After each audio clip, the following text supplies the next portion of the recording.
ಸ್ನೇಹಿತರಿಗೂ ಶುಭೋದಯಗಳು. ನನ್ನ ಹೆಸರು ಸುರೇಖಾ ನಾಗಪ್ಪ ಲಿಂಕೆನವರು. ನಾನು 7ನೇ ತರಗತಿಯಲ್ಲಿ ಓದುತ್ತಿದ್ದೇನೆ. ಇದು 15ನೇ ಆಗಸ್ಟ್. ನಾವು ಇಂದು ನಮ್ಮ ಸ್ವಾತಂತ್ರ್ಯ ದಿನವನ್ನು ಬಹಳ ಸಂತೋಷದಿಂದ ಆಚರಿಸುತ್ತೇವೆ. ಮೊದಲಿಗೆ ನಾವು ನಿಮ್ಮೆಲ್ಲರಿಗೆ ಸ್ವಾತಂತ್ರ್ಯ ದಿನಾಚರಣೆಯ ಶುಭಾಶಯಗಳನ್ನು ಕೋರುತ್ತಿದ್ದೇನೆ.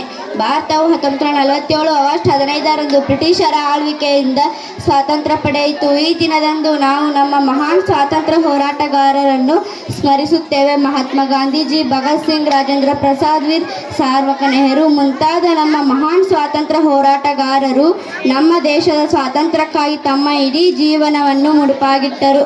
ಹಾಗಾಗಿ ನಮ್ಮ ಸ್ವಾತಂತ್ರ್ಯ ಹೋರಾಟಗಾರರನ್ನು ನಾವೆಲ್ಲರೂ ಪ್ರೀತಿಸಬೇಕು ಮತ್ತು ಗೌರವಿಸಬೇಕು. ಪ್ರತಿಯೊಬ್ಬ ಭಾರತೀಯನಿಗೂ ಸ್ವಾತಂತ್ರ್ಯ ದಿನ ಪ್ರಮುಖ ದಿನವಾಗಿದೆ. ಸ್ವಾತಂತ್ರ್ಯ ದಿನಾಚರಣೆ ಭಾರತದ ರಾಷ್ಟ್ರೀಯ ಹಬ್ಬಗಳಲ್ಲಿ ಒಂದಾಗಿದೆ. ಈ ದಿನ ಶಾಲಾ ಕಾಲೇಜುಗಳಲ್ಲಿ, ಭಾಷಣಗಳಲ್ಲಿ, ಸಾಂಸ್ಕೃತಿಕ ಕಾರ್ಯಕ್ರಮ ಹಾಗೂ ಮಕ್ಕಳು ಸ್ವಾತಂತ್ರ್ಯ ಹೋರಾಟಗಾರರ ವೇಷಧಾರಣೆ ಮಾಡುತ್ತಾರೆ.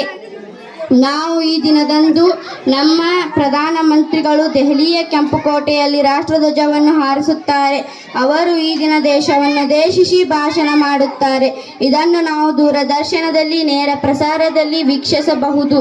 ಈ ದಿನ ರೇಡಿಯೋದಲ್ಲಿ, ದೂರದರ್ಶನದಲ್ಲಿ ದೇಶಭಕ್ತಿ ಗೀತೆಗಳನ್ನು, ಸ್ವಾತಂತ್ರ್ಯ ಸಿನಿಮಾಗಳನ್ನು ಹಾಗೂ ಎಲ್ಲ ದೇಶಭಕ್ತರ ಬಗ್ಗೆ ತೋರಿಸುತ್ತಾರೆ. ಸ್ವಾತಂತ್ರ್ಯ ನಂತರ ಭಾರತವು